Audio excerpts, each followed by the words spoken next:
Welcome to another CBA Level 3 Grille coaching session. This session presumes that you've already made at least one bottom tool blank, and that's been covered in a previous coaching session. The focus of this particular session is to make that bottom tooling required for the central collar material. The central collar material, as shown in the drawing, has some piping running horizontally along the middle of the collar. For me, the size of piping is your choice. I'm going to be using 1/4 inch or 6mm half round. Get your blank hot and create a half round groove of the desired size in the top face. I'm using a short length of rod, but a handheld or a top fuller works just fine. Sink the rod down so that it's level with the top surface of the block. That's me using 6mm. If you're using something bigger, you might not want to go that deep. As we'll be feeding the stock in when we're using this swage, there's no room for sharp edges.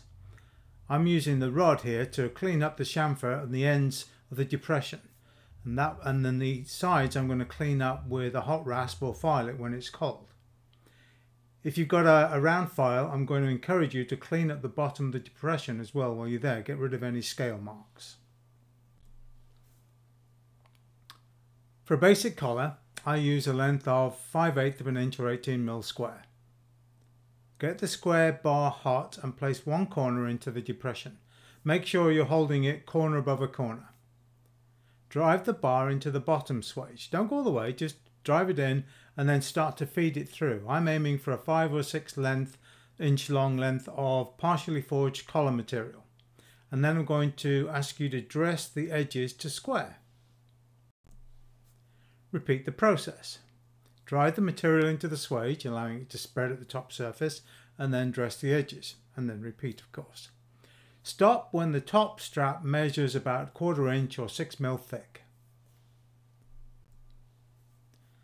The hope is, of course, that the piping is central on the collar material.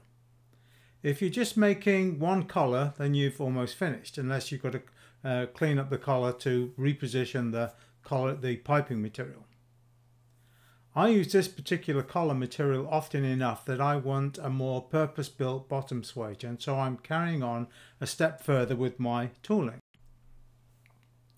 With the collar material cold but with the block hot, I'm going to drive the collar material into the block. This presumes that you've filed the edges of the collaring material to center the piping, so the piping is right in the middle at this stage. Again, use the collar material to chamfer the ends of the depression. And then you're going to clean up the results with your files. Why do I go the extra step? Well, you'll have noticed if you stopped earlier that your piping may not have been centered along the collar stock, forcing you to do some cleanup. By creating a full depression now, I am constraining all future collar stock, and it will automatically place the piping in the middle of the bar. Then I want you to case harden the swage. I used cherry red as a case hardening compound, which is basically heat to orange or austenite. Apply the compound, which is either going to comprise of a carbon or a nitrogen base. That material is going to burn and become a gas, so a nitride or a carbon gas, and then that gas is going to be reabsorbed into the top surface of the block. Reheat the block back to an austenitic state and then quench in water. That's going to harden that outer surface. There's no need to temper.